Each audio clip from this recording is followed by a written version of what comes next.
Alright. So this team been pissing me off, bro. Like I'm literally watching a team that is playing like they want to be in the draft lottery more than they want to be a championship caliber team. And before I get into this rant, I know that I'm supposed to be talking about the Utah Jazz. That video is currently under construction or in progress or whatever the hell you want to call it. But this team has been really pissing me off, bro. So expect that video on the Jazz to be released. I'm aiming for either tomorrow at some point before the end of next week. All right. I don't know when that will be, but this team needs to be talked about. And to make it more so clear, I am a diehard Laker fan. I'm in no way ass kissing the Boston Celtics. It's still F the C's all day. But I'm a fan of good basketball, and I love Jason Tatum, Jaylen Brown, Marcus Smart, Kemba Walker. I love those guys. Which is why I'm making this video, because they have been pissing me off, as well as this team as a whole pissing me off. And also, no music in the background. This team does not deserve any music in the background. But without further ado, why the hell is Danilo Gallinari left open? To put this in context, bro, I was watching the Celtics Hawks highlights game, more specifically, also going over the Danilo Gallinari highlight reel, because that's what it was last night. That was the Danilo Gallinari highlight reel. I watched those highlights, shot my man down the buck. His channel will be in the description below. But I'm seeing Gallo left wide open plenty of times. And he caught so much fire, bro, that in the words of Cash Nasty, he was just basically playing with his food when he hit those two logo shots.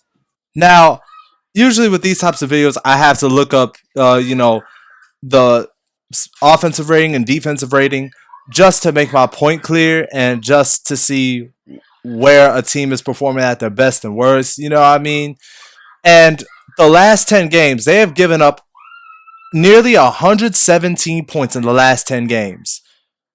And this team is supposed to be a top 10 defensive team. Like, I'm not kidding, y'all. I'm looking at the defensive team rankings, bro. They are currently ranked 7th, under the Clippers, Heat, Suns, Jazz, the Lakers, and surprisingly, the New York Knicks.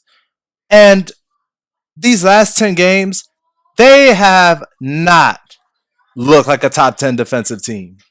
Now, it don't help that Marcus Smart has been out ever since he played the game against my team, the Lakers. I think he's still out with injury, and I don't know when he returns. But if Marcus Smart had been playing the last 10 games, I would guarantee you that they would have won a lot more games. And in that game against the Pelicans, I bet if Marcus Smart was playing, that the team would have won that game and they would have closed the Pelicans out. Instead, they gave up a 24-point lead to the New Orleans Pelicans, losing in overtime. And I want to talk about Jaylen Brown for a minute. Jaylen Brown, I really want to congratulate him for being a first-time All-Star. The guy can play. He is a bucket.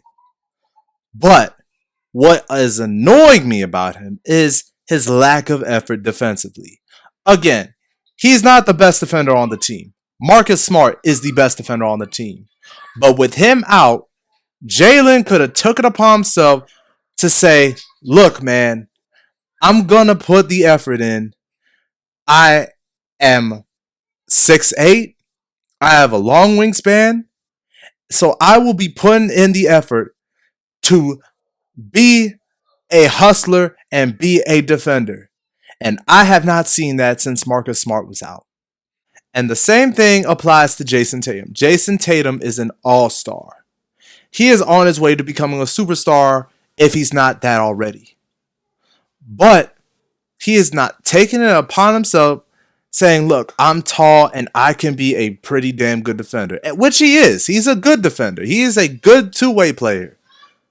But for some reason, at least from the games I've seen, it doesn't look like he's putting in enough effort to be that player defensively too.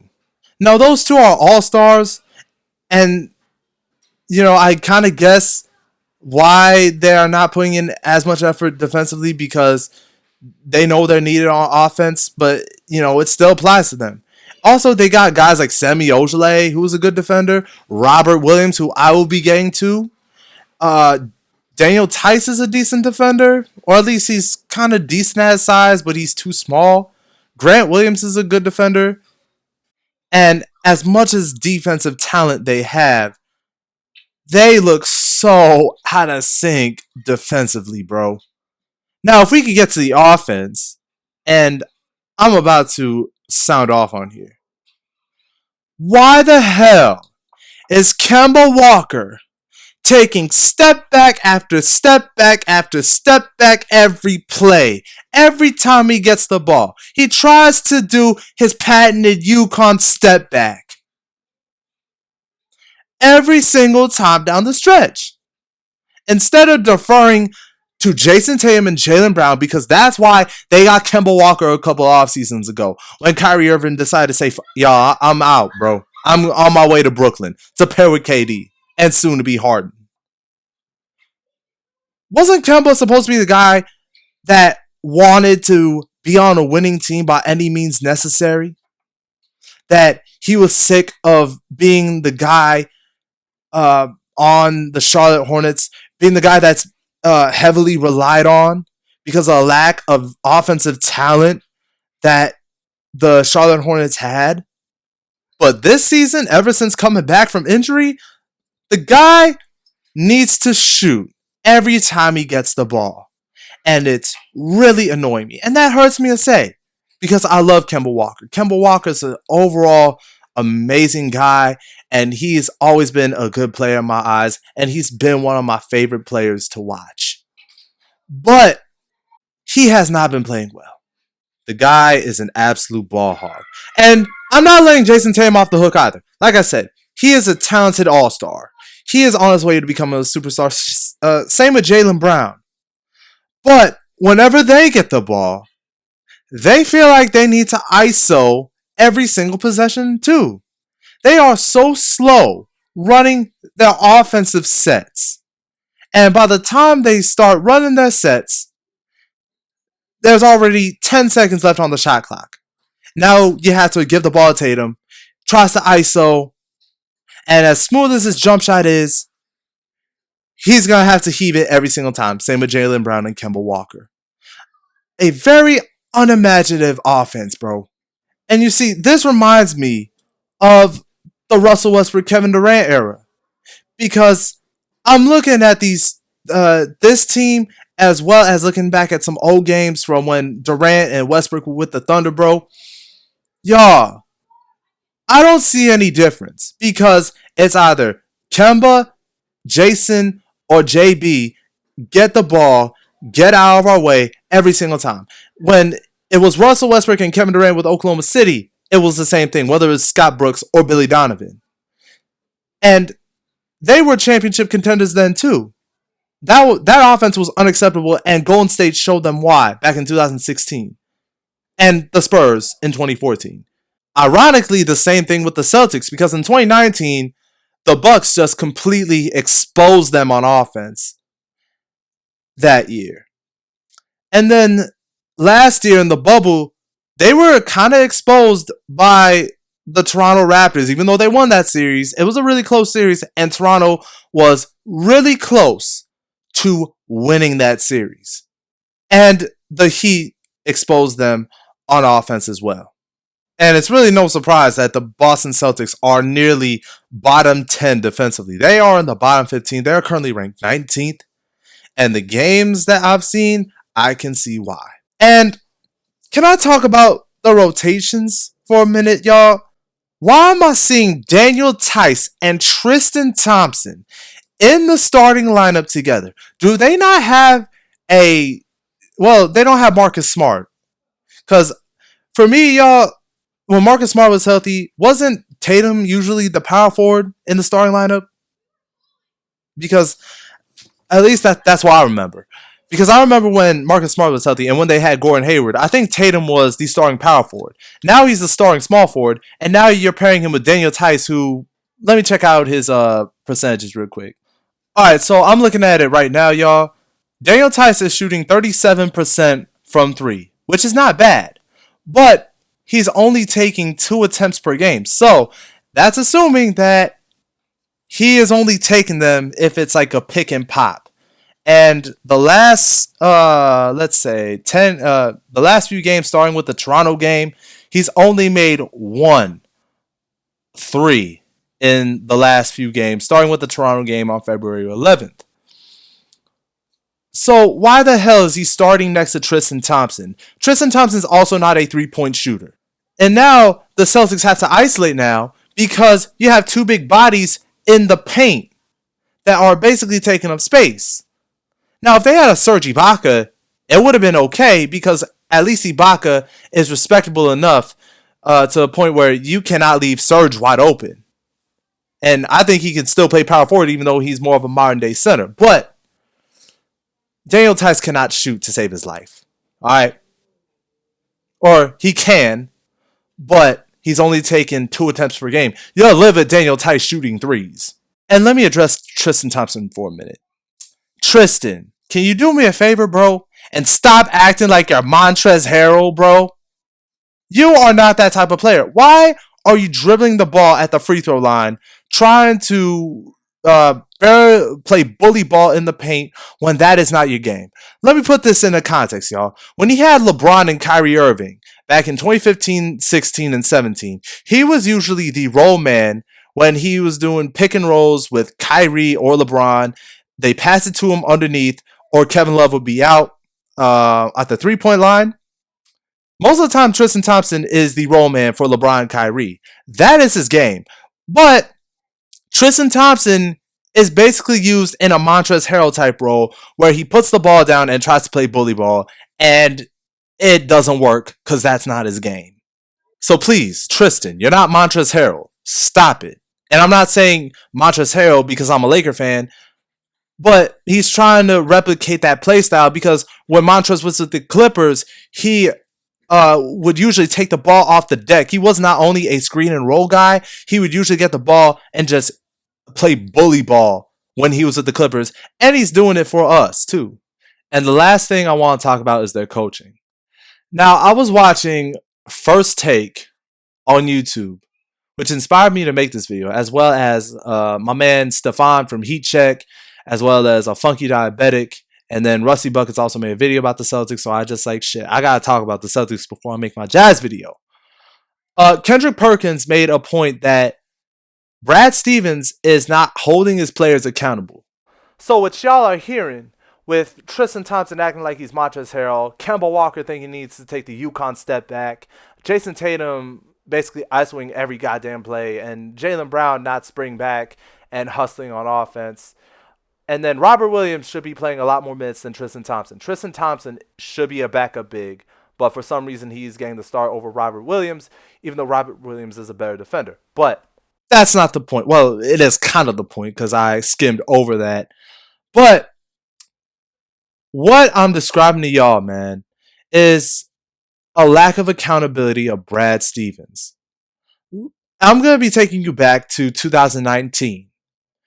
After the Clippers traded Tobias Harris and the Celtics were up 28, nobody expected Landry Shamet to hit clutch threes. Nobody expected Lou Williams to basically turn to Michael Jordan. And they blew a 28-point lead. And I did not see any good offense ran.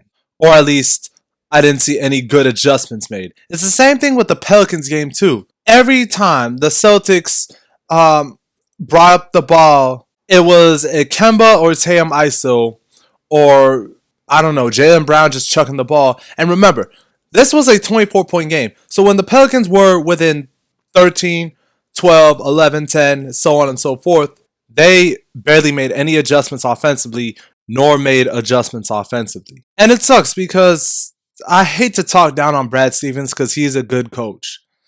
But at the same time, he has quickly became one of the most overrated head coaches. And that pains me to say because it's the lack of accountability he imposes on the Boston Celtics, similar to what Doc Rivers did when he was with Boston, and similar to what Greg Popovich did during the championship years, Eric Spoelstra with the Heat, Frank Vogel with us, and so on and so forth. Again, that doesn't mean that Brad Stevens is the worst head coach in the league. That title obviously goes to both Jim Boylan and Luke Walton. Brad Stevens is a good NBA head coach. He is fit to be an NBA head coach. But the problem is, a lot of people have overrated him ever since the Isaiah Thomas days. A lot of people thought that Brad Stevens was this championship caliber coach. And to be fair, the Celtics have reached the conference finals 3 times within the last 5 seasons, which was impressive. And I give him credit for that. Brad Stevens was a big part of that. But a lot of people have thought him out to be the next coming of Greg Popovich, Eric Spoelstra, Phil Jackson. Like, a lot of people instantly put him on that tier, especially after their run in the conference finals back in 2018. That was the year when Kyrie and Hayward were hurt.